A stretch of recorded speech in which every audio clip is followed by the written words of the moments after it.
following area, more due to the RPGs, I assume. Alright, let's see what Tim. We have no internet right now. And we were supposed to have online lectures as well. The video I'm playing, I'm able to watch because of mobile data. There's currently a storm, so that's potentially the reason.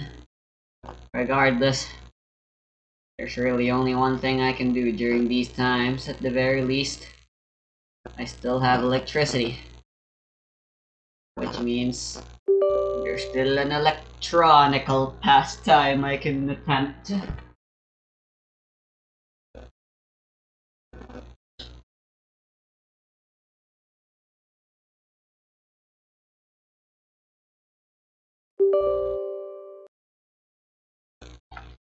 Bro, Jared's doing a Resident Evil 4 randomizer. How epic is that? Have I said this before, but the gameplay loop of Breath of the Wild is pretty similar to a survival horror game. Like Resident Evil 4. More action-packed, of course. So I say Zelda and Resident Evil 4 actually have a lot in common. In terms of their gameplay loop. Of shootin' and lootin'. But it's replaced. Shootin' has been replaced with a swooshin'? Slashin'? Slashin' and lootin'?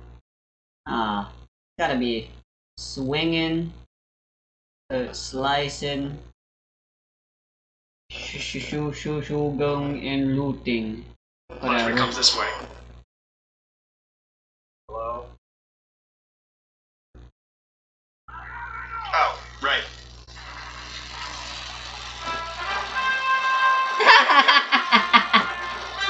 I got wrecked. I almost forgot that press a double button at the end.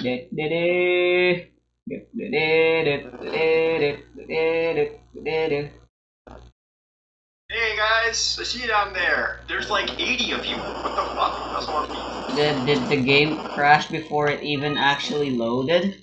What? Excuse-moi? Damn it. First try. Is that guy just standing on top of the heads of all the other ones? He sure is.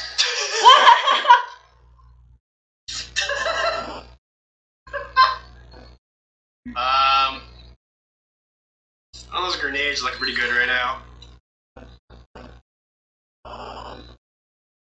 Oh my god. Good throw, Leon. Got him? Thanks for the stuff, question mark? Alright, handled. Handled.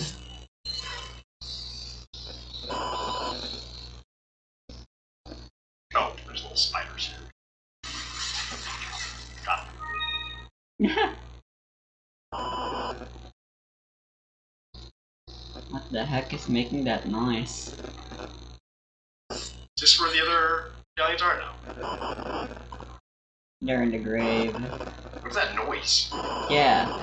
Is it some kind of enemy? What? What? Oh, they were wheelbarrowing. They sure were.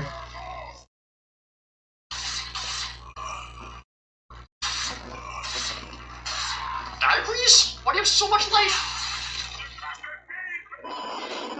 They're living.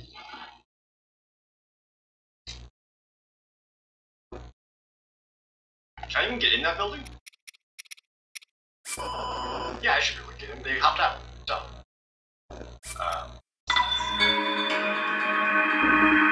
That's looking good.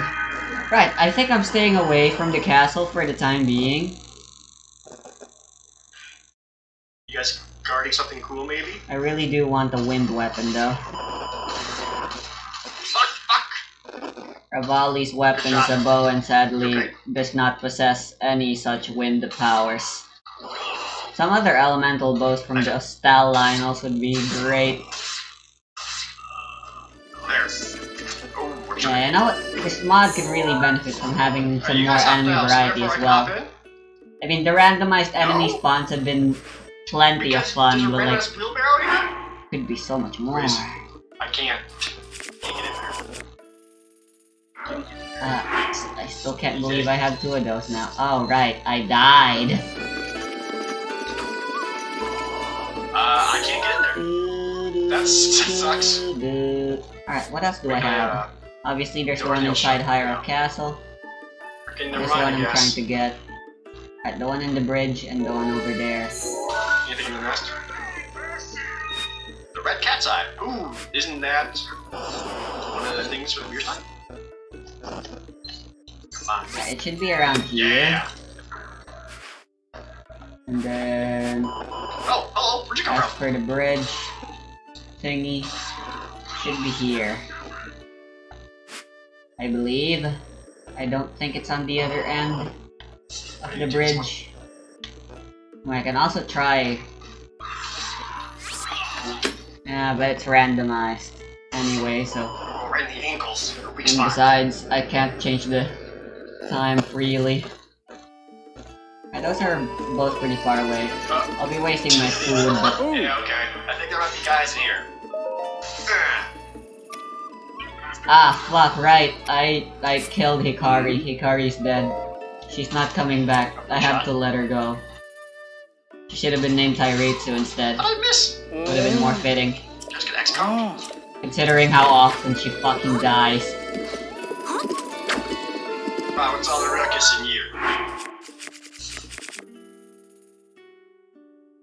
Oh, another save. I have 1, 2, 3, 4 claymores and 4 spears. That is a lot of spears and claymores. Whoever's upstairs They are- makes so much noise. The claymores are genuinely good with their spin attack. The spears are good purely for utilitarian, but I still prefer having swords. I mean, I have the Master Sword, Nice. and I can basically just spam use it all the time. Can I move this out of the way? Yeah. For reasons. I'd like to replace at least 1 claymore and 1 spear. I'd preferably want it if this were a real weapon rather than the goddamn Kara, please. Oh, that's right, Luis! You're here, I forgot! Whatever. Alright, let's take this route. Urbosa's fury is ready. Since, there's kind of guardians all around here.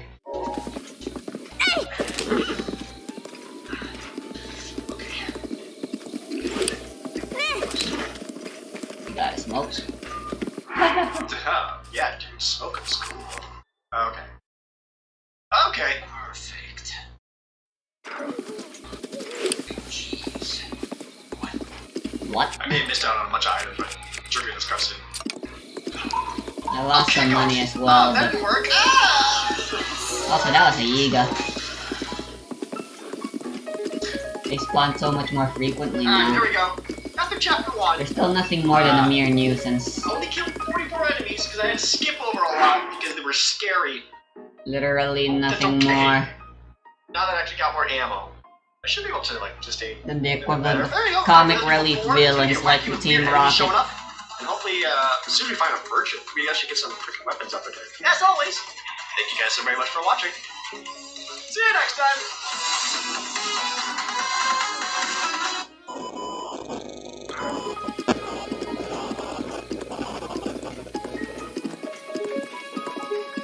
About Lisa, this is what I was thinking. She also has Yo, what do you have? kind of a presence to her in the fact that we learned. Are you? Oh, she was the baby from part want- 1, which I thought Why was can't going I to talk to you? actually, I didn't. Maybe they said it was a girl at the time, but I just thought, oh, that's going to be Joseph, and that's kind of a. I thought, oh, maybe that's a cool idea. So that it's not actually a blood tie to Jonathan that creates the Joestars. It's actually a a chosen child or whatever. But the fact that that kid did come back and was Lisa Lisa, which then does tie her into the Joestar family, Pumpkin. regardless, is cool. I like that a lot. So that was good. I think. I'm ultimately not interested, I don't know. but man, if this what is a better face you have. portrayed in the manga, or if I just. I mean, I'm fine accepting this just as the. I weird really thing want it is. more But multi-shot I love bows. this. They had the whole story about there was like a soldier who was like one of Dio's demons in the army, And like when they reveal he's a demon, he just looks like a demon and acts like a demon and doesn't be able to talk. So I'm like, how did he trick everybody? Oh, there's a lot of that. Don't worry, that's something that JoJo sort of does and never mentions. Like in part 6, there's a lot. Yeah, in part 6, there's a lot of people who just don't look human, and no one mentions it ever. And it's just like, okay, like, I don't know if you remember, because you watched the first episode of part 6. The lawyer guy. Jolie, yeah, the lawyer with the elf ears. I thought, we're getting off track, but it's just for this one tangent. I thought that what was going to end up being the case is that, okay, now that we've befriended Alien Boy, at the very end it's going to be like, or like in some like side thing, it's just going to be like you start seeing more alien-looking weirdos. It's like, oh yeah, he came to Earth, and we were cool with him, and so he told the mothership, bring everybody else, and now there's just aliens. There's gonna be more enemies if I try to fight him. Yeah, well, whatever, I'll try. You just accurately retro yeah, ever since part 4, there is a suspicious amount of alien-looking people in JoJo, and no one ever mentions it. That's my nitpick. Yeah. Araki never talks about it, but it is a very common fan theory that at some point aliens just became the world. And, yeah, it's just not worth mentioning. Yeah, I think that stuff is good. I love stuff like that. Like, you know, it's all. Well, that was just stupid of me to try doing. I keep forgetting Urbosa's Fury has been nerfed to require the full charge. And I think it all depends on tone. Like, the tone of that backstory is supposed to be, like, overly, like, sad and tragic, but not, like, sad in the way that you're supposed to be crying, but in, like, man, that really sucks for her that demon guy just cosplayed as a dude and got her husband killed. You know, it's over the top in that way. So I think never realized until later, that but this is supposed to represent a circle. But yeah. And it's supposed to be Lisa, that's all I got rotating. for her. I thought it was just dots that were enlarging and getting smaller. Also, my checkpoint. Oh my. And his, let's just reload, I guess. That's for the best. Uses of Hamon. Nothing lost, nothing gained. Well, I guess I lost time. And then time. it's like, haha, fool, those are bubbles. And then he's like, guess what light does to bubbles, bitch? And then boom, it's like a laser light show that cuts him in half. I'm like, that's the coolest thing ever. So I loved that. I really liked his backstory. Like, usually when what the heck? We just insert the backstory. Divine Beast Vonabor, huh? It can feel like obnoxious. But I thought it was good because we kept setting up like his kind of like drama. Rhinos aren't worth it. Their weapons are great, but those are fucking gold Rhinos. Caesar, you need to go and, you know, obviously that guy didn't know it was his son at the time. But like, you need to do this, you need to help. And for the life of me, thanks to this camera, they recommend you use. That's the end of that. Urbosa's Fury is ready. Family, right? The Zeppelis. So it has like a really tragic end to it. They actually kept him dead, which is really cool. I didn't expect him to come back because that was really big. That was a really on the nose, cross-shaped piece of gray. So I'm like, yeah, dead. Which I was happy about. I thought it made it supported Joseph in the fact that he still was willing to give the guy still a fair fight because he felt like that was what he wanted to do in terms of treating this as like a warrior's game, which I thought was also admirable. Caesar in general, guy like that. I prefer him as a G-Wagon-esque character, where one day he decides he likes Jonathan, he really likes Jonathan. Sorry, Joseph. And yeah, I thought he was really good. I thought his death was really good. I liked that it kind of came in his own hand, and just like he was just watching the light for a split second. That was all that guy needed. So it was really tragic. He was a good character. He also, I believe, unless I'm misremembering. Where did that guy come from? I think he just froze me. Joseph, their first encounter, I think is the most bizarre fight in the series, which is I am going to make out with this lady and flex on you, and then meanwhile Joseph is like, I am going to kick your ass even if you're kissing a lady, I don't care. And then his threat at the beginning is, I bet a bird could beat you. And the way this fight ends is that he takes the woman, puts a bunch of Hamon into a pigeon, shoves it into her mouth, and that is the KO attack that lets him get the moral victory of a pigeon could beat you. I'm like, that is bizarre. Like, that is, to me, the most bizarre fight, because the context of it is so ridiculous. So, and I love that. That was a great introduction. Hi. Yeah, no, I agree. Like, I think, see, Caesar and Joseph are the kind of sort of couple where it's very traditional in the sense that, oh, I hate you, oh, we go through hardship, oh, I love you. But it's just Then not they right. hate each other That's again. really sort of my take on it. I think it's just the formulaic sort of shonen friendship, but done very right, to the point where when Caesar does die, it is a genuine sort of, yeah, it's a moment. Like, you do feel it, you know, when you have basically Joseph. Urbosa's fury is ready. She puts the cigarette in her mouth backwards while she's trying to detox. Yeah, that was great. Yeah. Also, about the cross-shaped rock, I sure hope you're not tired of, like, Bible references. No, I'll eat him up. Because I don't know if you know this, but Dio is Italian for God. Oh, well, there you go. Yeah. The he gets his complex. Well, you will see. You will see. I suspect you're going to like parts 5 and 6, the way this conversation is going. One last thing I wanted to add to Caesar is one I like that the intro spoils his death by having Jonathan put on the little bandana, like at the very end, which is cool. Yeah. And I like that Jonathan. Oh, what? Joseph. I like that Joseph uses the bandana to kill the guy who killed Caesar. That was great. That was a great fight too.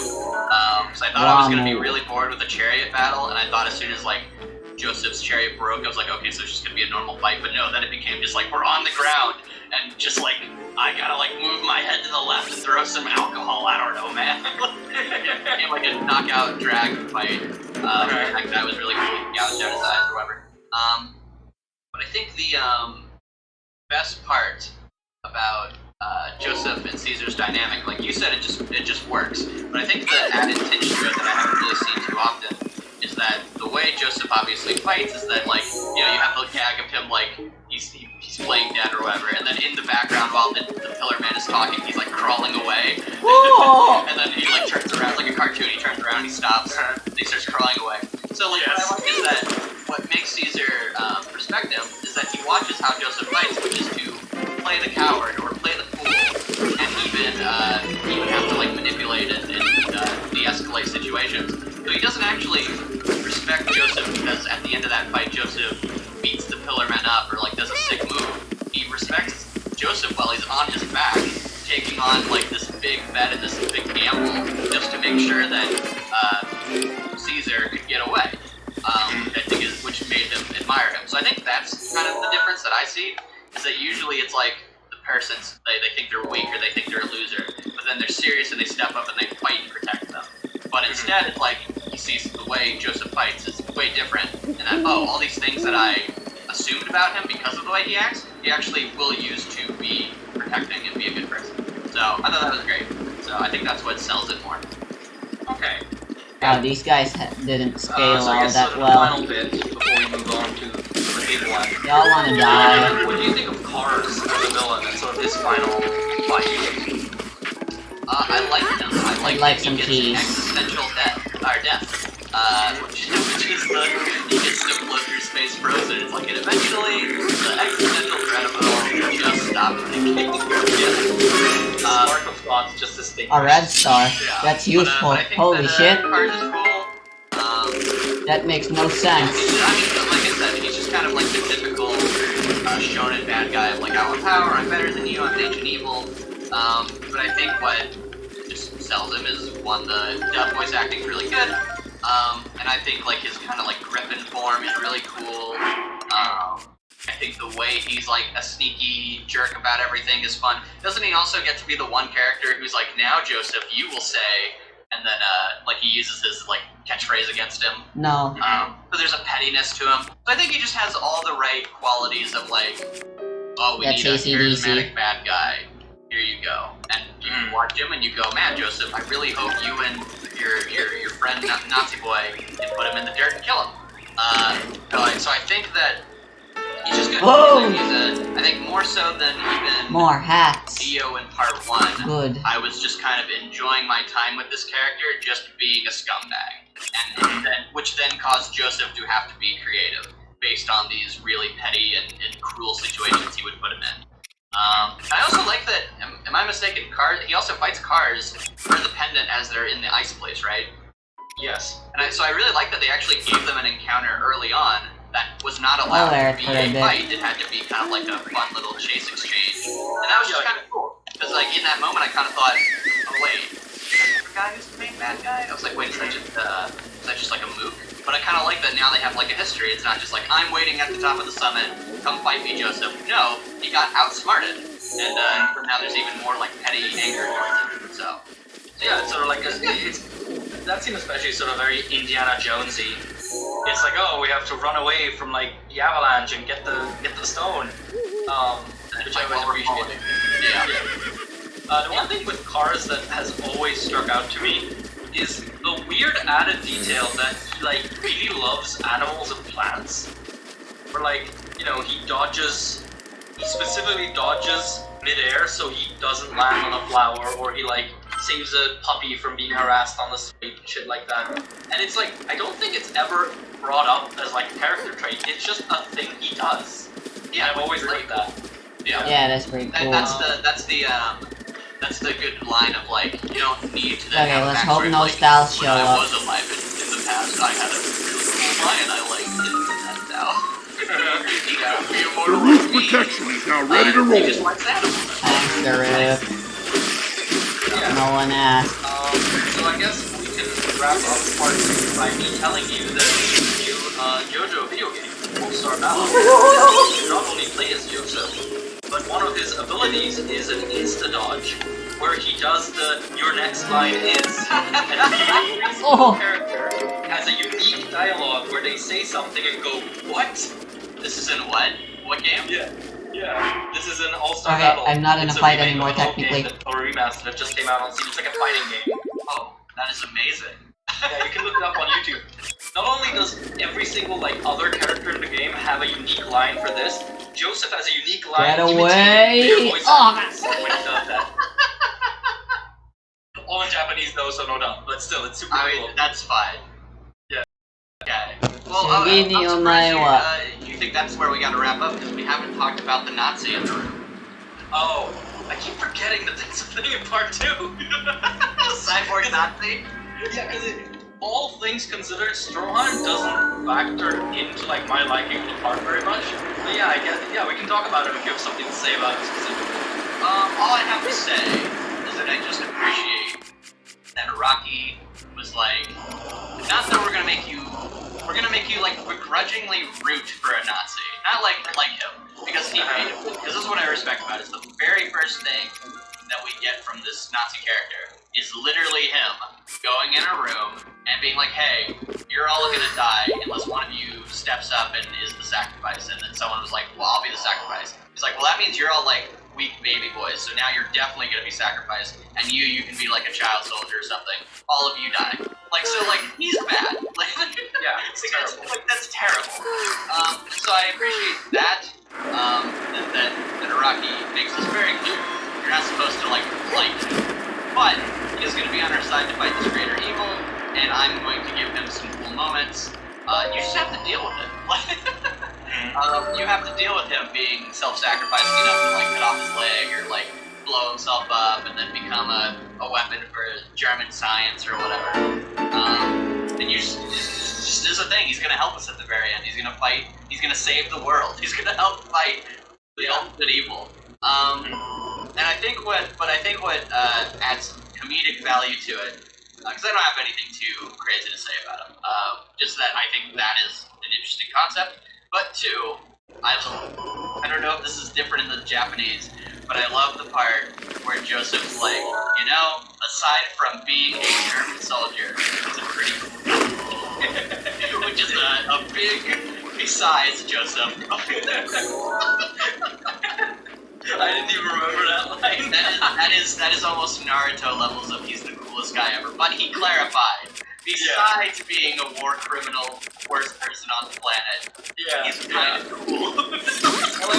I think for me with Stroheim, what I always like is that it just keeps the character in the story for longer even after he stops being on the screen. It's the fact that Joseph's mechanical hand going forward is explicitly designed by him. him and Yeah, his movie signs being idiot. a German soldier best buddy. Yeah, you know, it's because he says, because I think he says it in part 2, and then in part 3 he might only say it in the manga, I don't remember, but where he's like, oh yeah, Stroheim hooked me up with some snazzy German science, so now I can use my hand again. And it's like, okay, so this is a beloved Is it not good enough for you, Joseph? Wow. Of course, the Lionel had to be in the memory location. Yeah, sometimes we do. Perhaps this is fate's machination at work. But yeah, I thought his inclusion was just like it doesn't, to me it doesn't feel tasteless, which I appreciate. Like even now, like I don't think you can really be too mad at it. He just is what he is. Like he's terrible, and then he's like gonna help us fight. And he says the Joseph line, which is so absurd that it's hilarious. Like at no point do I think he was meant to like so or like feel bad. You're not the half of people who think that he's a Nazi communist. No, I wouldn't say so. Okay, good. Something about it seems off. Yeah, because when you were talking about how, you know, you're clearly not meant to like him, I was thinking, I wish more people were, you know, as attentive as you are, Ian. Yeah, to me it's just the first scene that just Indeed. oh, there you go. Because then his first scene was just, he captured Speedwagon. But you know, eventually we're working with Speedwagon, so that's moved over. He wants to fight the ultimate evil, so that's moved over. You know, he's friends with Joe, like, no, his literal first thing is he kills innocent people. Yeah, like, I think Araki very intentionally, like, front loads the evilness. But yeah, so like, it remains sort of keep in mind whenever he does something. Yeah, now that I'm sort of remembering it, I think one of the funniest moments in part 2 is in the final fight with Cars, where just the torso of Stroheim just appears out of nowhere. He's like, Jojo, I've come to help you. It's like, wow, that's cool, buddy. And even like, and he catches him too, because that is like Spring or whatever. And I think this is a good way that they defeat Cars, which is I like that. You know, at the end of the day, Joseph is clever, he's smart, but at the end of the day, he's also very lucky. And so I kind of like that luck factor plays in, where he's just like, I don't fucking know. Here's the gem thing, and then that hits it, and it causes the explosion or whatever. And then at the very end, I think he like picks him up or whatever, he does something to help him finish him off. But I do like that there was that luck factor to it, where it's like his luck has run out, but he's not giving up. He's going to do anything. And in his moment, he's like, I don't know, gem attack. So we're good. No, that was good. I did think he was gonna die.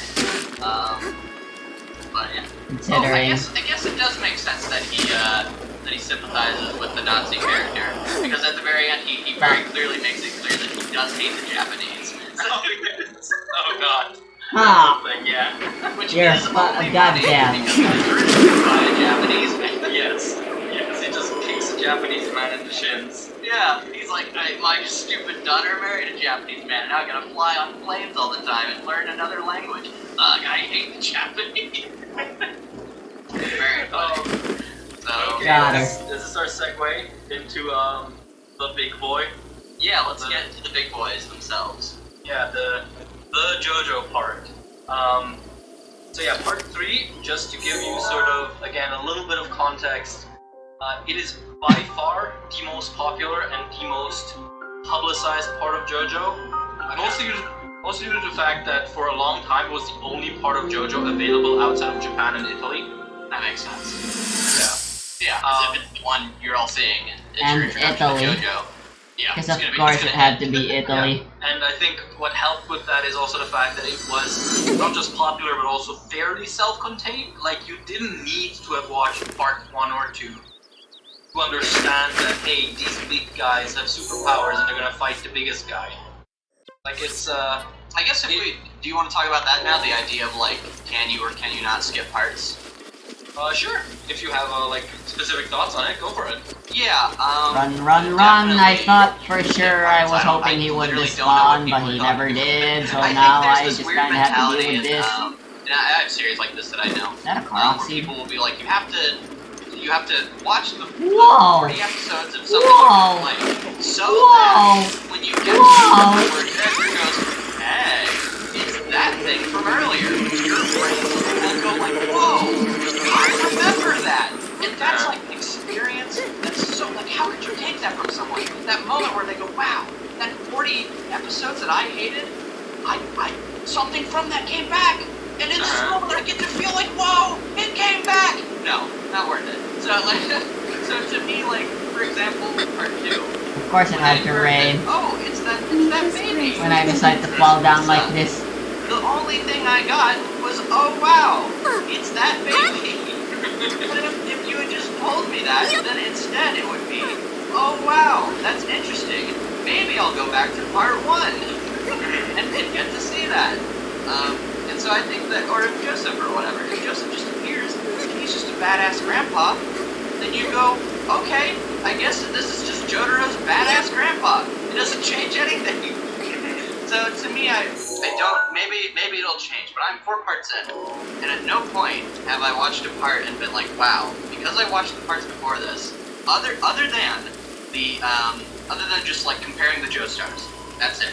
That's the only thing that I think has been enhanced by watching them all, is spending a lot of time with one Joestar, and then you get to the next one, and it's not just, oh, this is an archetype, I'm gonna get invested in, you go, oh, this is an archetype that's different from these other Joestars. But even then, if you're watching part 1, and you don't like it, and you get to part 3, don't worry, Dio's basically a different guy, so who cares? Yeah.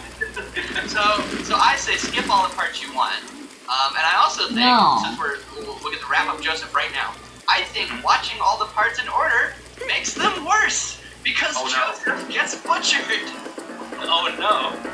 Because in part 3, he's fine, he's like good, but then in part 4, I'm like, wow, I love Joseph. And then they're just like, he like cheated on his wife and has like some kid out there that he never went and saw. And also he's just like old and hanging out or whatever in a saddle. Man, I'm like, what the fuck? I like Joseph because he dated the maid girl. And he was just a cool guy. And now he's like some deadbeat asshole? No! So yeah, that's my big hot take on part skipping. Is that it might, you know, maybe Rivali's for some Gale people, is those now moments ready. Fucking hell, Uta. really hits. But for me, the whole time more I time. was watching, I was just like, this feels like this is just like anything. No. This is like if you told someone you have to watch the prequels of Star Wars because they're gonna fill in the blanks of whatever. Except obviously those came out after the fact. Uta, you But to me, ass. it's the same impact. But The Whatever. Roost protection is now ready to roll. that thing was the Speedwagon. That's like a guy I knew. Whoa, neat. So my thing is, if you're someone who is like me, never experienced JoJo, if you're not enjoying a part, skip to the next one. And if that one endears you to it, or endears you to a thing from the past, then that will hopefully make you go, oh hey, actually I do want to see that through because this was a cool concept. So I want to go back and learn about it. But that's my hot take on it. Now, either obliterate me, Hola. Ow. I used to feel very strongly about that, mostly just because, you know, Oh, be careful. like, oh, just sit down and watch it, it's not that hard. Ooh, But, also, yes. over the years, I've mostly softened up on that, and my That stance on it now is way is, too good for very if you little really feel effort. like you need to skip parts because you think there's something later on that you may like, right now you're stuck in the soup where you're just kind of suffering, yeah, skip it. Like, I'm not the police. I'm not gonna tell you to. I will implore people generally who have watched all of the parts from 1 to 5 before they watch part 6. Because part 6, I would say, because it is the finale of the saga, you do genuinely need the context of the stuff beforehand. Not necessarily to understand the story, but I think to appreciate it. Okay, that's fair. Like I said, I've got that one, so. I did Yeah, skip like, if you part wanna 5 go and went parts to part 6. 3, 1, 2, and then 4, 5. I don't care. So I guess do it's think inevitable to 6 part should be the skip last for one a of the original fan. saga you watch. It 5 seems. should probably immediately precede it. Because 5 is also... Like, you can't understand if you haven't watched anything else. You're gonna have a hard time on enjoying it, I think. Okay. Because you're... Not because, like, the moment-to-moment stuff is so ingrained in, like, the previous story. Because there are just a lot of things that Part 5 asks you to accept. Which, if you don't have the context of the previous part, I don't think just like that. If that makes any sense. No, that's fair, and I do want to counter my own point. I think that maybe where this is all coming from is that it's just generally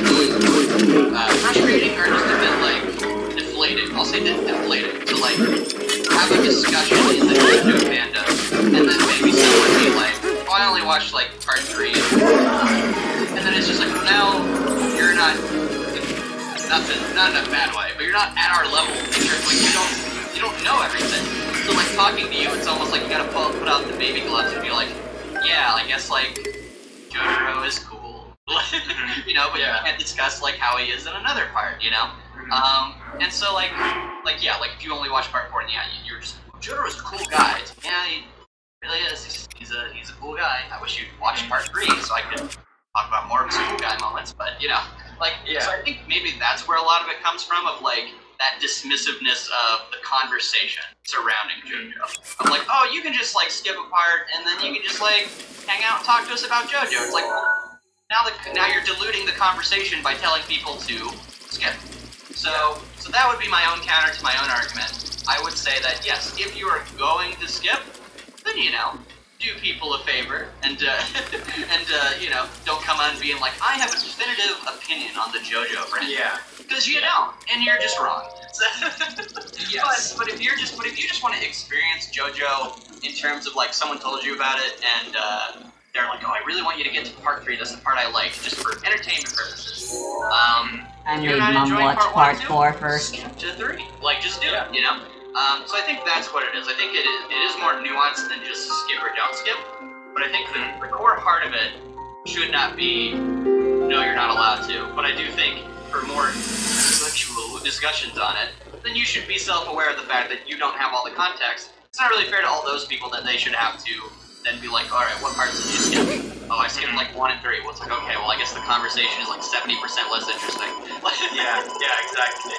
Yeah, so I think the big reason why there has or was such a big pushback against the idea of skipping parts was also that when it really became a thing where people were talking about it, it was so transparent that the only reason anyone would want to skip parts was so they could get to the currently sort of popular one, so they could join the conversation. And it's sort of like, which dilutes yeah, like we don't want you here. I'm sorry, we don't want you talking about like your opinion on a 35-year-old who only watched the last sort of years of it. And I mean, it's fine to have an opinion on it, but it's hard then for us to have discussion about it because, you know, I'll be talking about things you haven't seen, and you will be basing your conclusion on unfinished information. And it's sort of like, yeah, it's not a great situation to be in. Please don't put me in that. I would say that's the fact. For personal enjoyment, do whatever you want. If you're going to involve other people, you know, have some common courtesy and either don't insert yourself in the conversation for those deeper discussions, or just watch it so you can talk about that stuff. You know, don't have to lower the conversation. But if you want to, like, doesn't mean like you come in, you're not allowed to be like, my favorite Joestar is Jotaro. Here's why I like him. And all the people you go, that's really nice. You like Jotaro. Royal Guard shield. Do that kind of stuff. Yeah, but I just wanted to get that out of the way. Yeah, part 3. So I just guess want to teleport. Unless you got anything other preamble part 3, I would like to talk about Jotaro.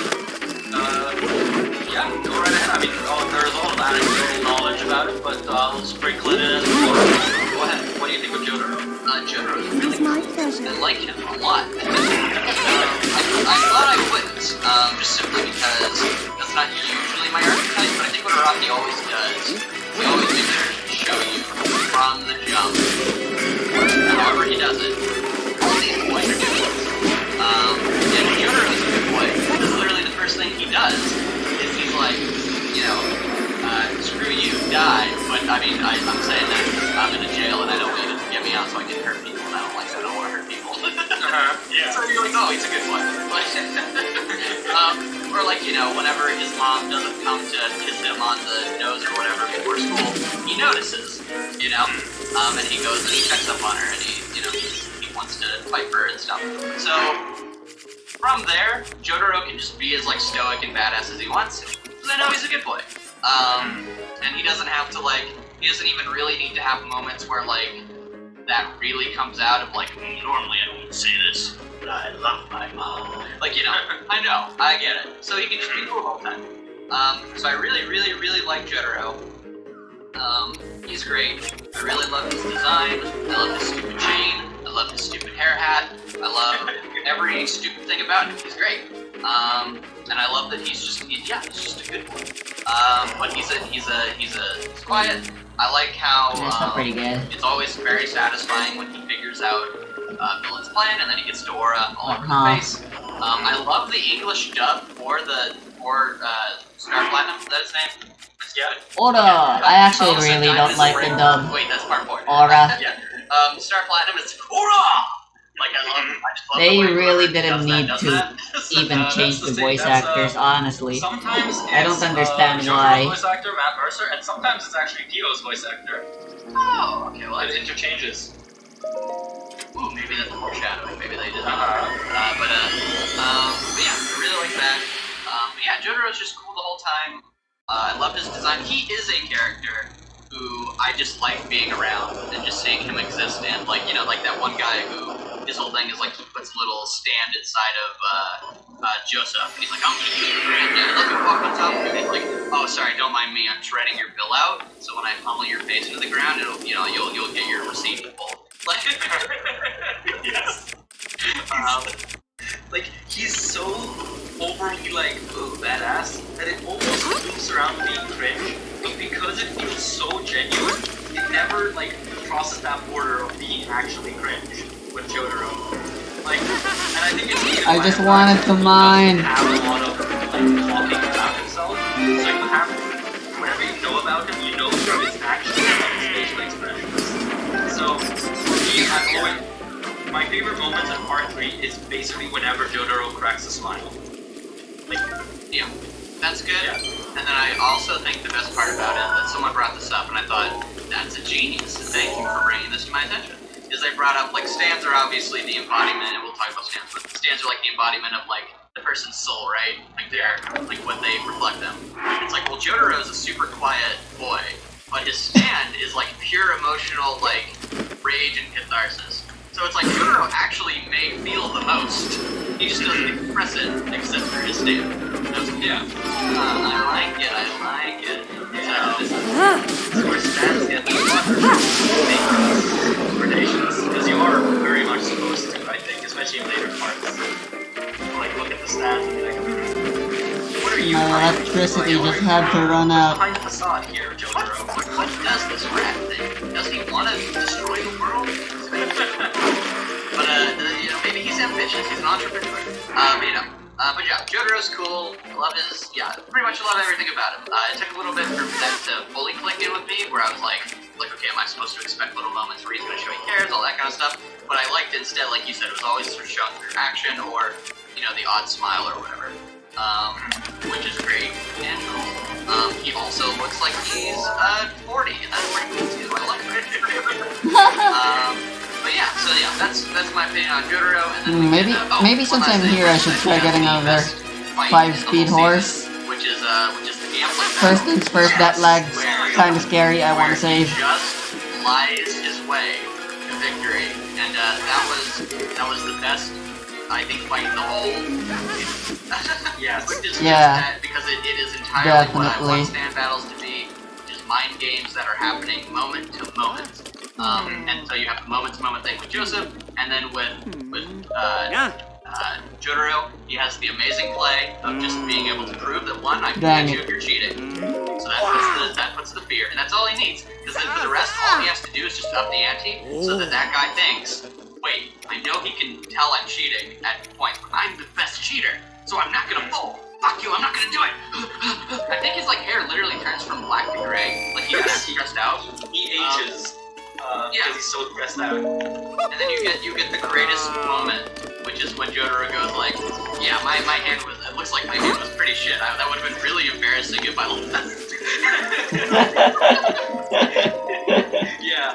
Like Abdul's terrifying, where it's like, Jotaro, that's your mom's soul, my guy. Are you sane right now? Your grandpa. He's like, dude, can I take your soul too? He's like,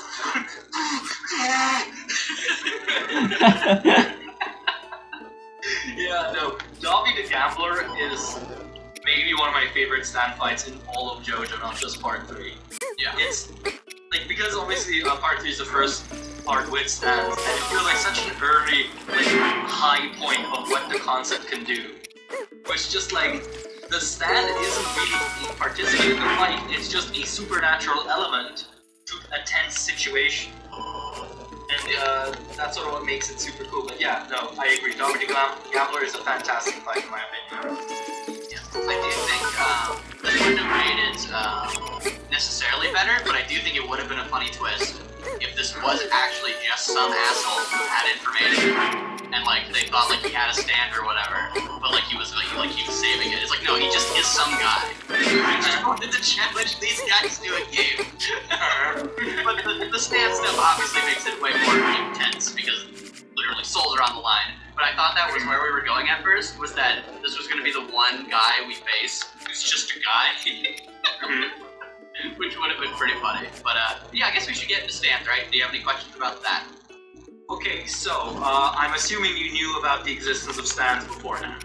Yes, but I never knew what they were. Like, I would hear things about, like, oh, it's my enemy stand, or like, well, this is like stand. But I would just, I was like, I don't have the full context, so I just They're like a myth. slide over me. It was cool to see what they were. That they were. And yeah, it was really satisfying for me as well to finally see stands in action for the first time as well. I guess basically, how did the introduction sort of strike you? Because obviously, you go 2 parts with Hamon, and then suddenly they're like, okay, that's over, stand time now. How did that go over for you?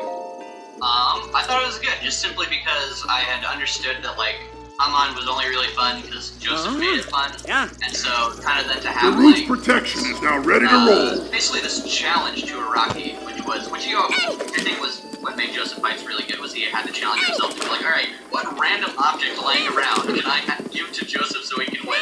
And then make it seem like it was planned and clever. But now, he can actually plan ahead and have to come up with, he has to be creative in a different way, which is, oh crap, every episode or every, fight, I have to come up with completely unique stand, unique properties and unique things, and I have to take into account how my heroes can face off against it, which is, I'm assuming, why he made it very simple. And then, so he can kind of plan in that way. So I think that the introduction was really good just because I was ready to move on. Like, I knew it was coming, and so I was just like, as long as they mention that Hamon still exists, I'll be good. But it was so when stands were introduced, I just thought, oh, this is really, really cool. I really like how Jotaro's looks, so I like the aesthetic of it. I like the idea that people couldn't see it, so that kind of gave like a fun little thing where they could consistently, like enemies could use the environment of like, this guy's choking this guy out, and it's like, he's just like standing away from him, and it's like, that guy's a maniac. It's like, no, we're having a stand fight. They're just standing there menacingly. It was a strong introduction, and I appreciated that they also had a comedic introduction by giving Joseph the most. There's really only one way to catch horses contrived stand in this environment, which is just that he has to punch and that's to run. Camera to reduce the plot future. But then that told me like, okay, we're still having fun. So yeah, but yeah, I like them. Yeah, because stands in part 3, they're very much sort of again. They're kind of like Jonathan in part 1, where it's a cool idea that Araki is still figuring out. Because you mentioned that a lot of the heck was going on? I was pressing as fast as I could. Apple stand is literally just fire. That's just it. And it is really satisfying to sort of go from part 3, where stands start out fairly simple. Oh god. Part 4 and then 5 and 6, where stands become extremely I can outrun you, my bitch. Very, specific what they can do. Yeah, I don't care about you. You're the best. Calculate. Okay, what can I do if these are the rules?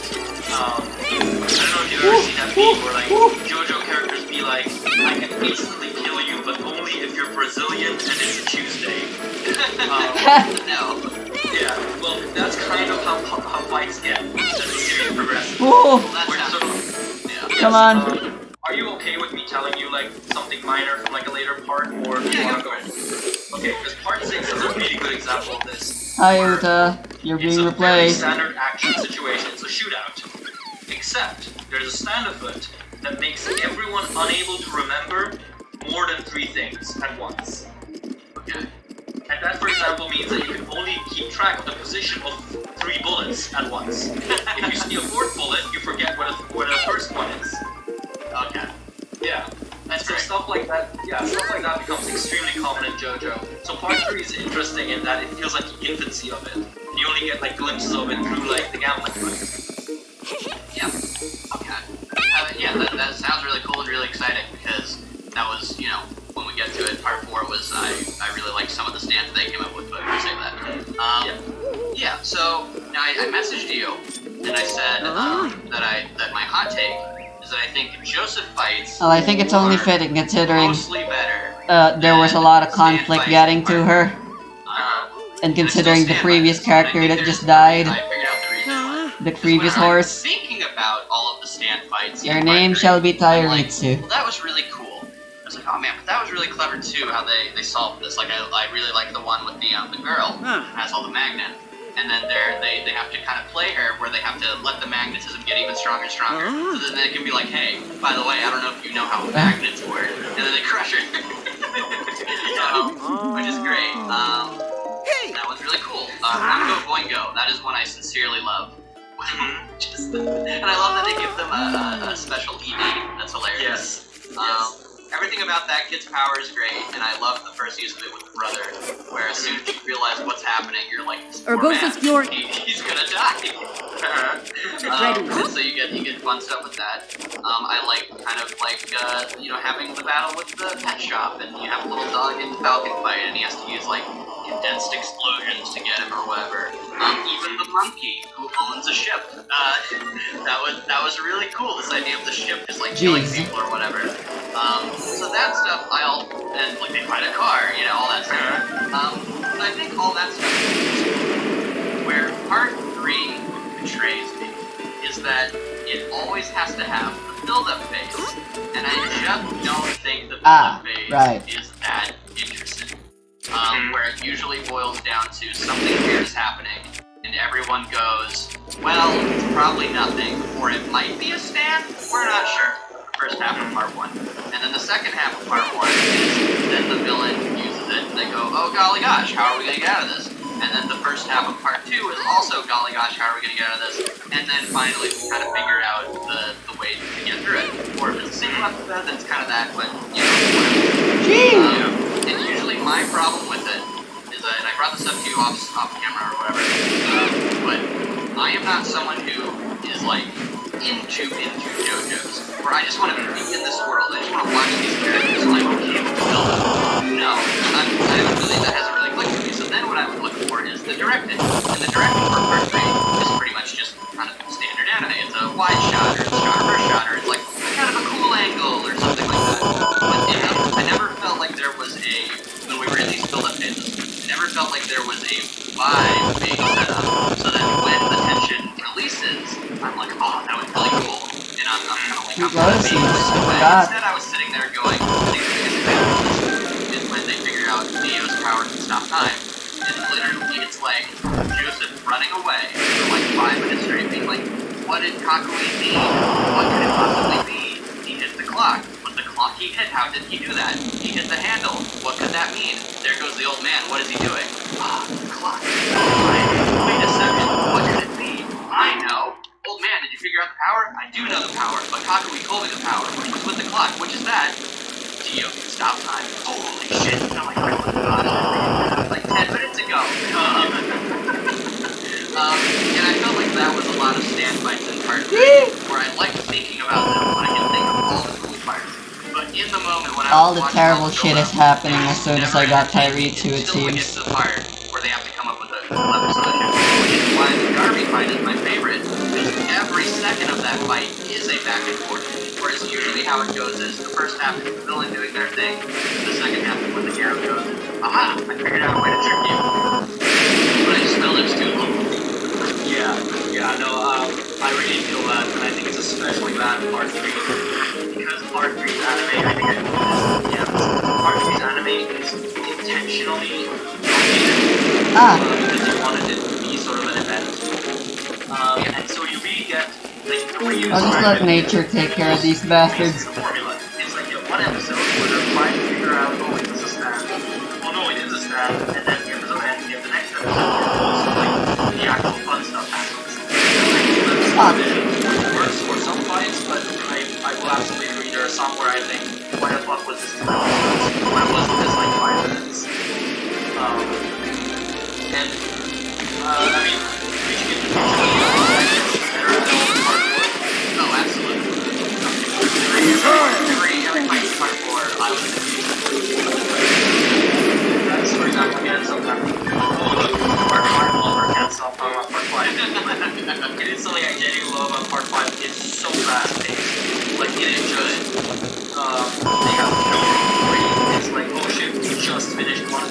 Indeed. here comes the next It all takes place in 8 days. And, the fact that they're explicitly stat warriors makes it easier for them to figure out, okay, we're fighting now.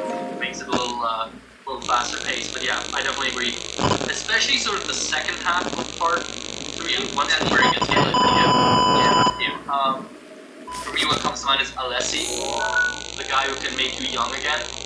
Yes, that one's very uncomfortable for other reasons. Well, it's that, and also what has always annoyed me about that fucking fight is, so you have a guy who could revert people into a younger state. I wonder if we have a character whose younger form we know and love. And it's like he never used that Joseph. Yeah, you're right. No, that's a good point. That would be really cool. I like the ending of it. Again, I like all, which is just that Jotaro was a badass even as a baby. But but again, and I wonder if like people love part 3 of the anime.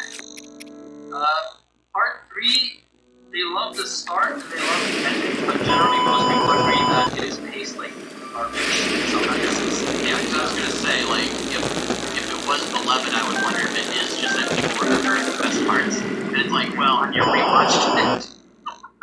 And had to sit through to the big parts. Oh well. But yeah, no, I absolutely agree. I'm trying to think of a fight. I mean, I was kind of I got disappointed to keep my by skills. Joseph's Just fight. blood His moon. one fight he gets with Cycle. growth on his arm. Simply because I didn't, Good enough.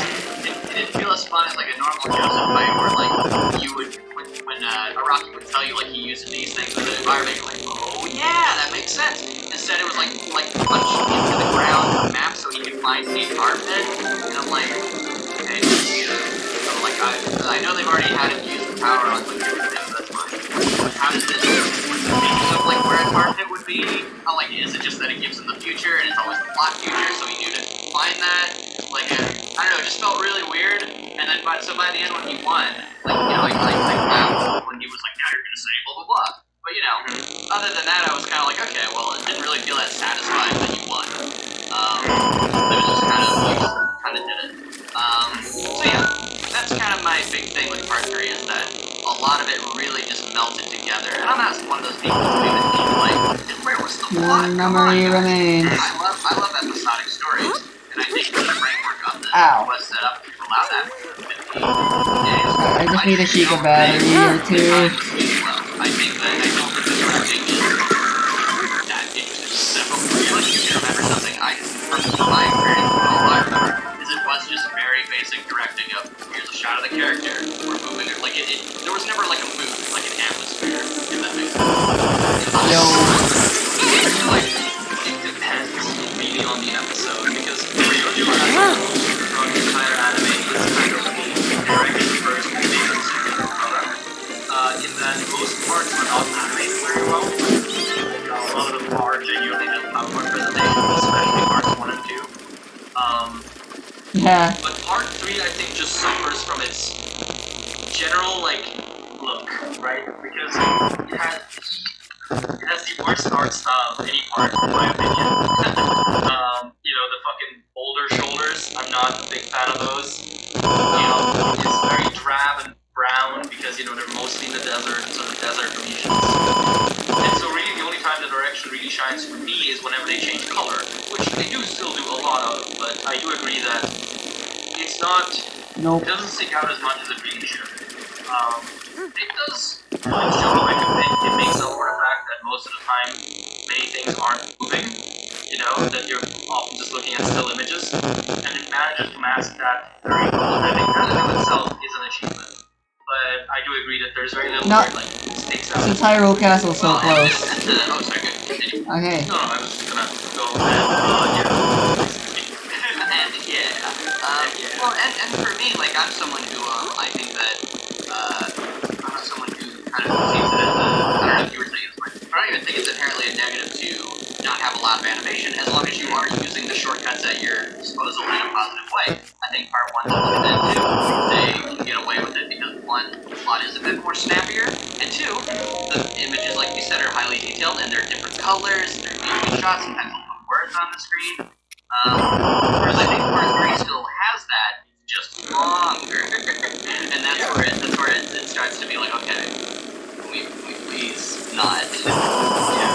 But hey, the more talk about the other characters. So Joseph, like I said, he's fine, you know? I enjoy that he's here, he's being grandpa or whatever.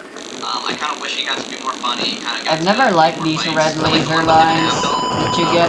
Magnet Girl, I thought that was good. But he's mostly just like funny, I think. But someone explained that the reason they are there is to help you with navigation. Like, it only gets easier to navigate through Hyrule over time thanks to these lasers, as to where Hyrule Castle is, and where you are in relation to it. Like, yes, that makes a lot of sense, but like, man, do they really have to make a navigation tool so terrible? Like, what about the stars? The stars look good. So he'll jump into the petting Couldn't they have come up with an equally better navigational tool? He's good. I think he gets a really good stand design. I think he has a cool backstory. He gets a lot of character moments with all the friends, like when he does. Okay, the Korok leaf is really hard to use. Kakui. He's just good. I like Blue.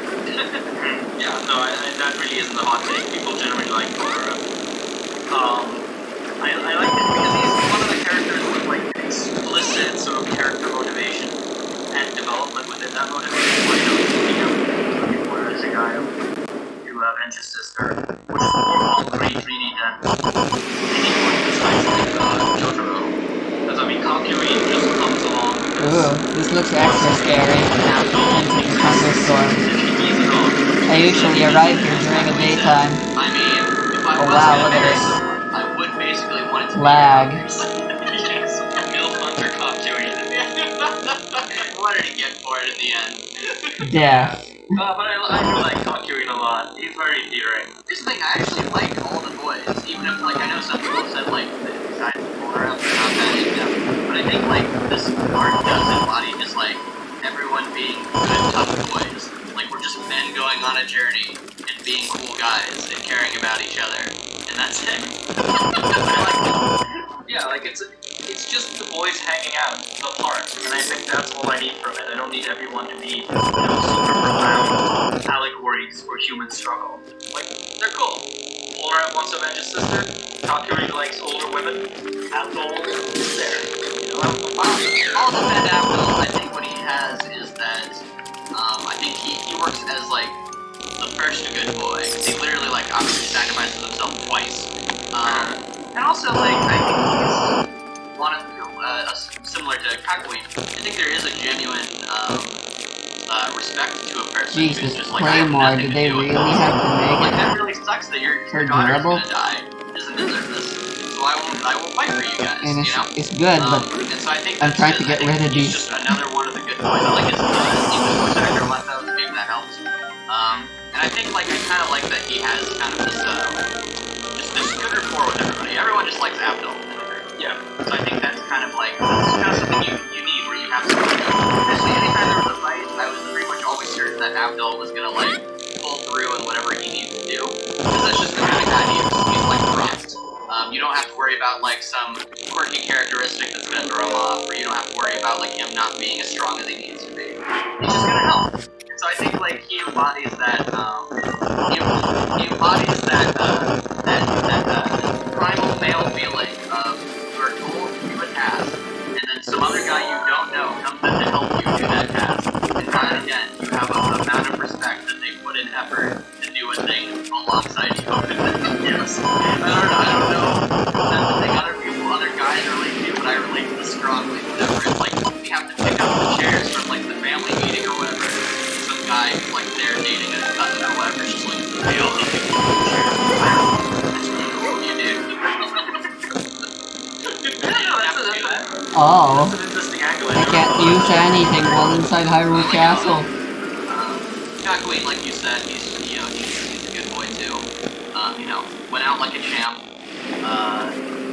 That was good. What's who's left? And Iggy, of course. Iggy definitely is a dog. I do like the one little bit of characterization they give him. Or two bits. One, the pride thing, which is that the whole time he's just kind of here. We brought him along, and he doesn't like it, but whatever, he'll hang out, I guess. But then once he gets actually personal, once he gets the crap beat out of him by Pat Chop, he's like, alright, come with me, boys. We're gonna go take down the vampire.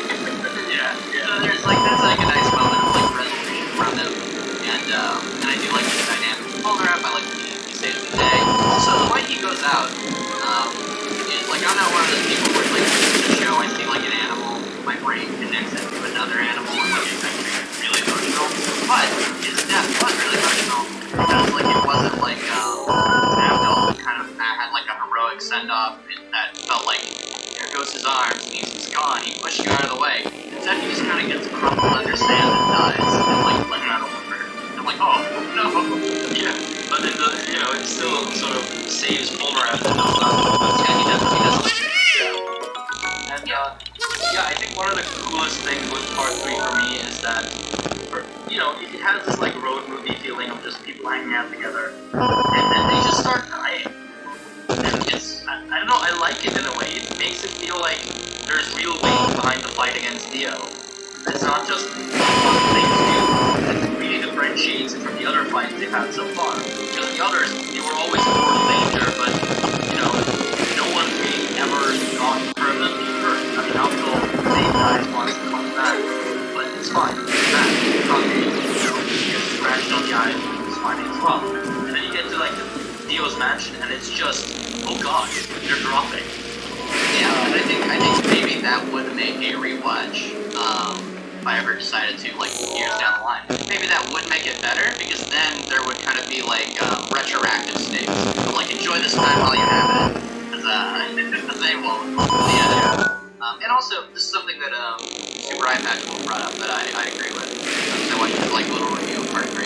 I really, really like how much Iraq likes other cultures and wants to show it off. Like, we go, like you said, obviously, like, the color palette's very brown. But that didn't really bother me too much because I always did feel like we were seeing a different place that obviously exists. And then he just really appreciates getting to go to this place, which is a very kind of a unique setting, I think, for a shonen adventure. And I really liked it. That was the best part, I think, about every episode was just seeing the new locations. And it kind of really feels like, oh wow, I'm getting kind of to see different stuff. So I really appreciate that. Like, that's where, again, it kind of feels like a Rocky did what he wants. Or like he looked at a map and he was like, I've always wondered what's over here. And then he checked and he was like, this is cool, we're going here now. Okay, so here's anecdote number 1 about part 3. Namely that what inspired Rocky to make it work is when he started traveling sort of for a holiday, he apparently at some point at the airport had this thought of, oh my god, what if some of these randos I'm sitting next to actually want to kill me? And so from there he developed this idea of, it's completely normal for you to stand next to hundreds of strangers across one day or more if you're traveling. And in a way, it's kind of weird that that doesn't terrify you. And so he wanted this idea of constantly being on the move and constantly being attacked from the unknown. And this idea of, in a crowd, who could be evil, obviously then gets evolved in part 4 with, oh my god, you could walk past a serial killer every day without knowing. And anecdote number 2, and this is a question to you, there is one character in part 3 that was supposed to be the heart of the savior of the boys that was then didn't join them in the end, but they are in the show. Can you guess who it is? Is it the girl? Which girl? The little one? The runaway girl? No. Okay. Then I don't know? Horse. Oh, okay. He was supposed to betray Dio and become like part of the group. And that idea was scrapped very early on once Araki decided on his stand and was like, holy shit, I cannot give one of my main characters a gun. Yeah, because first of all, optics. Second of all, it would just make a lot of fights very boring because he can just shoot people. So yeah, that's just your anecdote for 40 minutes. Yeah, that's cool. Speaking of the girl, what is up with that? Not the weirdo stuff with the ape, whatever. Like, if the anime did its thing, Araki did its thing, we'll move on. But, why is she just, like, here, and then she's gone? Then she comes back for one episode to fight a car, and like, yeah, honestly, I don't know. I don't know. What the heck was up with that? More of like, What's the whole reason for her existence? More so that part 3 is the one that sort of like for Roman where it's like I don't think he had much of a plan between setting up the Dio fight and the Dio fight. Which you can also see in the fact that, for example, Dio randomly has a different stand at the start of the show, where he has the crystal ball in Kaku's flashback. Oh, okay. Which is a remnant. People assume it's a remnant from a version of the story where Dio's stand would have been in yet every stand. So he would also have Hermit Purple. That has since been, it's never been really confirmed, it's since been retconned from data books, and actually that was Jonathan's stand that Dio awakened. And that it is similar, and the way, you know, the same way how Dio and Jotaro have the same type of stand, Jonathan and Joseph would have the same type of stand in their connection model. But again, that's sort of outside of the story stuff that Araki has added later on to explain what was going to be the change of heart. But part of it really is the part where I think Araki was writing as he went along. Cool. Girl Ash, I think she's a great example of that, where it's like, I've introduced this character, I will not show her until I need another character in the scene. Oh, there she is. Goodbye. I actually liked her. Like, I liked the idea of having someone they had to kind of like babysit, and who was just kind of like kind of growing to like Jotaro and all these things. I wouldn't want her there forever, but I thought like, oh, you know, the payoff for this is, you know, she actually gets to do something cool, or like find happiness or whatever. Then like that would be really fun. But instead they're like, all right, go home. Yeah. So I was just like, oh. Ooh, it's modded. I know in the anime they give her a name, and then in the manga I think she's literally just a runaway kid. I kind of like better. I kind of like better than if they just said like kid or whatever. They just never ask her her name. We don't care. We'll just make sure you don't die. That's also what I think makes them feel like good boys early on, is that like they're always like, all right, where's the girl so we can make sure that she doesn't get in trouble and all of this. Buy her a hotel room, feed her food. Like they just literally just take her in and then just like tell her 5 dads for a little bit. And then she, well, I guess she's doing her own thing. Yeah.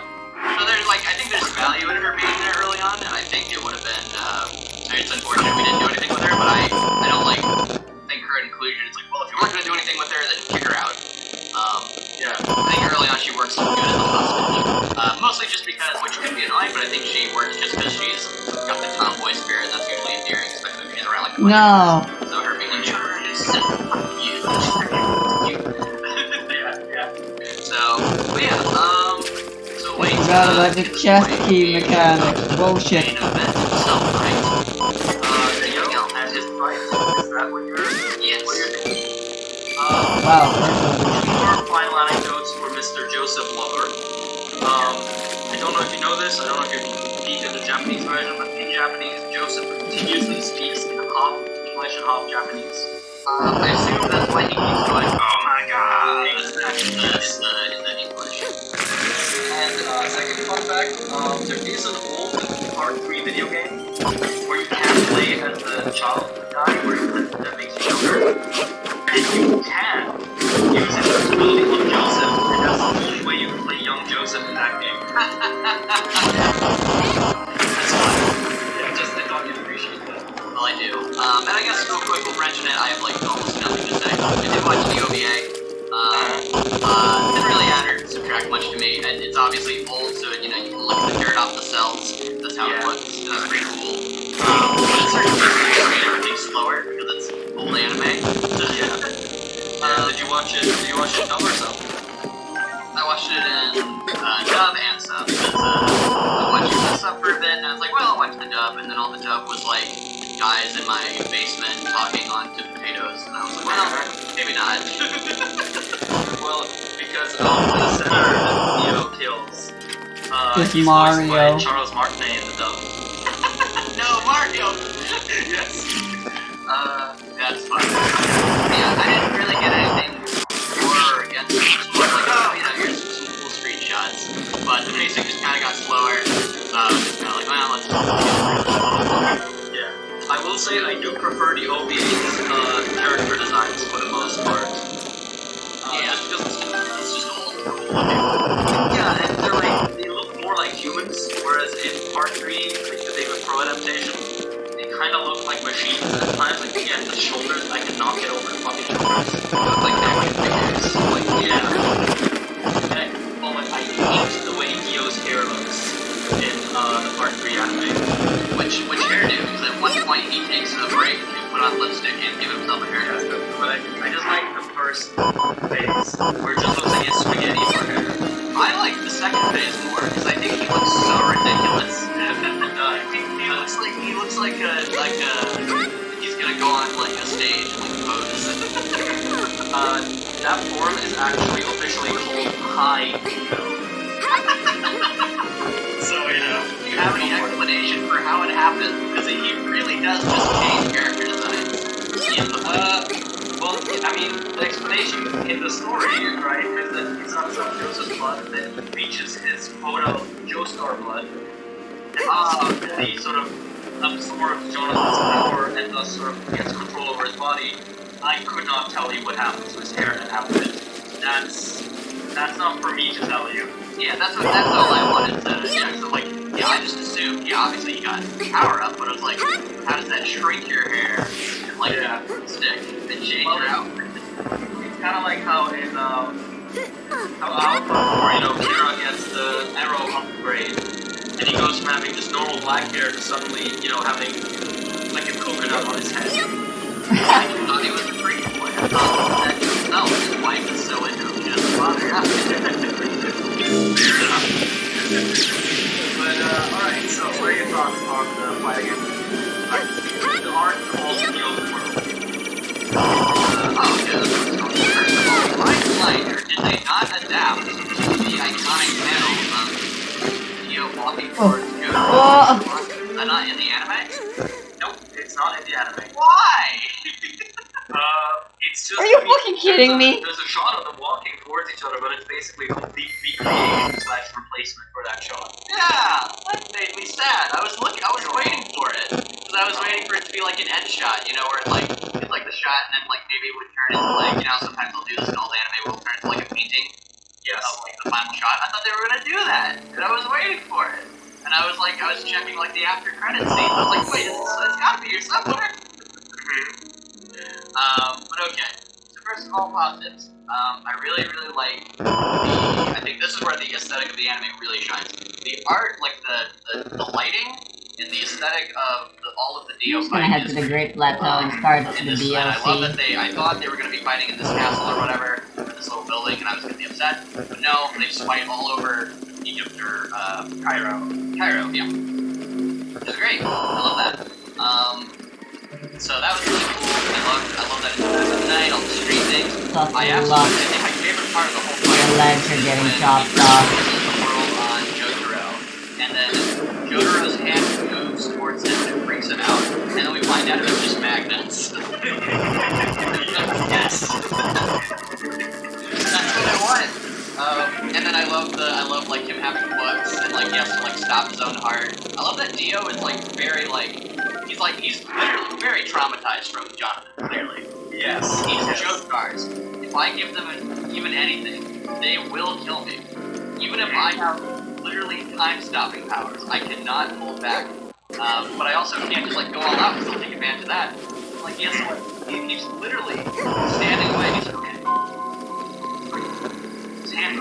I want to get close to check. My head to the ground. I can kill him.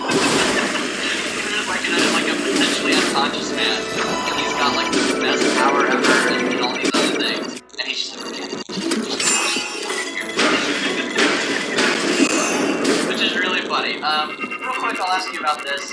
I didn't think this was a problem. What do you think of the fact that Dio just doesn't use any of his vampire powers? Like, freezing people from a touch, laser beam eyes. My explanation for that, or my sort of explanation for that has always been, he doesn't really need to, because with Time Stop, he has a power beyond anything the vampire abilities gave him. And the thing with Dio is that he is kind of an idiot most of the time, and so he's so obsessed with the world, with his new like toy, that he kind of does. In my head, it's just like he probably doesn't even realize anymore that he has those abilities. And of course, very at least. Yeah, because obviously there is Over Heaven, Dio's Diary, which obviously like hides a lot of things, fills a lot of plot holes, and I don't know if you noticed, but I actually produced an audiobook of that. I saw that. Do you I read, Dio I voice the watched whole way it. through? I tried to, but it's 5 hours long. So at the very beginning, you're like, oh, Jonathan, and by the end, you're like, oh, Jonathan. No, I tried to give that kind of satisfaction, but I couldn't do it the entire time. But in that book, you actually do get kind of an explanation for why he doesn't use the vampire powers, which is literally just that he doesn't assume they're going to work against sandwiches, because he thinks that with Jonathan and sort of Jonathan's crew, the only reason he was above them was because they were normal humans, he had vampire powers. But what if he encounters a stand user who isn't actually weakened by being frozen, but whose stand makes them stronger but when they're frozen? He cannot know, and so he chooses to be more prudent. Because that book also goes really hard on the fact how traumatized he is by the fact that humans will always find a way to defeat him. So yeah, it's never bothered me, because to me it's also like, you know, with part 3, I don't really want to see vampire stuff anymore. I'm done with that. Like, the little bit that comes back with it, with Vanilla Ice, I think that's cool. Yeah, I like that. I really like that solution of like, oh, he's a vampire. Got it. It's like, oh yeah, that was clever. Yeah. That was a good aha moment. Yes, exactly. Yeah, go ahead. Yeah, but besides that, I really think the star of the fight should be the world, and it is, so I'm fine with that. Yeah, so for me, it's one of those things where it's like, from like a strategical standpoint, I would say, like obviously it was a bad move, but I think your explanation of what my explanation is just, as long as you can give me like a character reason, like that makes sense, then I'll usually accept anything a character does, as far as like if it's like, oh, that wasn't mathematically the correct input to win the fight, this is poorly written. And my reason is just that I don't think Dio thought those powers were worth using, because he has the world. So I can buy that his ego was just the reason. But that, real quick, like a little side tangent, how do you feel about that in stories where sometimes you do have to fill in the blanks, but it's like, it doesn't annoy you, or like it doesn't feel, like sometimes I'll have things in stories where I'll be like, as long as I can think of an answer, then I'm fine with that not being correct or being reasonable. Like basically, I think it's almost the opposite of a bad faith thing, where you're giving the most benefit of the doubt and saying, okay, if the story is just the story, this world that it exists in, then what could be a logical explanation? If there is a logical explanation in the world, not what was written for me, but literally within the mechanics of the world, or the characters of the world, then fine, I can accept that, and the plot hole doesn't really matter for me. Like, it kind of just fills in itself. Do you kind of have, like, a metric for that, or is it kind of, I mean, obviously it's case by case, but how do you feel about that in stories where sometimes that can be a problem, like I mentioned earlier, you didn't tell me that Dio Vampire Boy and Dio Rich Kid are extensions of each other, so I don't really buy it. But with this, I can't just buy, oh, Dio probably doesn't care, I don't need you to tell me that. I can buy it, whatever, it's fine. For me, it's one of those things where, like, if it happens in a story, most of the time, I'll be fine. I will just, as you said, fill in the blank. It comes down to sort of how do I feel about the author's intention here, because if it feels like the author is entirely relying on that, eventually my goodwill will run out. Yeah. But if it's something like JoJo, where it feels less like he's relying on that and more sort of that it's just a consequence of the fact that Araki is very single-minded on like whatever he wants to write at the time, then I'm much more forgiving, because it's like, yeah, look, you've been writing this for 35 years, you want to reinvent the story continuously, and sometimes things are just going to be left unsaid. I'm fine. I know this universe, I know the way it stands and sort of these characters work, so I'm not like, I'm not very mad about it. I think it does get iffy with JoJo in some points, specifically that kind of the most important in-universe mechanic to like the larger plot kind of goes unsaid, as in they do mention it, but it never gets the sort of explanation that I feel it deserves. And what's And that? we'll get to that once we get to discuss sort of the next trilogy. Okay. But that's sort of the only time where I feel like, yeah, he could have done more with that. For the most part, my brain does scoop it. Yeah, even things that kind of annoy me, I'm sort of like, yeah, whatever. As long as you have someone to explain it to you, I don't mind too much. Yeah. Because it doesn't feel like, yeah, like it doesn't feel like laziness. That's the thing. As long as it doesn't feel like laziness, I'm fine. Yeah, and also, like, I think it's a matter of, like, value within the fight of, like, okay, let's say he did have freezing powers and laser beams. Well, the cost of that would be a lot different than what we have, and I kind of like what we have and the simplicity of it. So, fine, whatever. As long as there is a reason, then I'll allow it. So, okay, that's all that. Okay, now we're gonna get to the part that I don't like. So let me give you kind of an idea of my experience with part 3. That I started it, enjoyed it, but then slowly the journey started to fatigue me. Of like, okay, another guy. But the thing that always saved it was that we're gonna get to the end. And in all these fights, regardless of the build-up, they have great climaxes of these clever ways that our heroes are gonna solve the problem. And during the Dio fight, they also have many moments where they do something clever, like the magnets or the heart stopping and all that stuff. Like, okay, good. But Rocky, obviously, this whole journey has been leading to the Dio fight. So obviously, he had to have planned how we're gonna beat Dio in a clever way. And I really hate that the answer is, I also have the same power, and I just got really good at it during the fight, and also I can stop time, and now you're dead. And I'm like, Rocky, and then also the finishing thing is, he punches his kick or whatever, and it's, I guess, the punch is really strong, I guess, and he incinerates and dies. And I'm like, Rocky, my guy, I stuck with you, man. I was there through all of it. You promised me clever battle solutions, and you chose Rule of Cool in the time I didn't want it. Oh gosh! And it all came crashing down, and I couldn't believe it. I was freaking out. I was like, no, this is not possible. It's not possible. The answer to the question of how we beat Neo is I just also have the power and am better than the Okay, that's interesting, because I think I can actually cushion the blow a little for you, and give it some additional framework. So one, Jotaro is not better at time stop than Neo. The way he overcomes him, basically, is that he saves up his time stop, and then times it just right for it to then overlap with when it ends for Neo. And therefore sort of overtakes him in the sort of time world, without actually having a longer time stop. And I think they've already brought it up in part 4, but you're gonna keep seeing it that Jotaro's time stop keeps getting worse every part he's in. And the explanation is that he never trains it. And even in like the Dio fight, the only reason it works is because he times it correctly. So that's the first thing that I hope at the very least, I mean, this is a very... Oh, whatever. I'm done.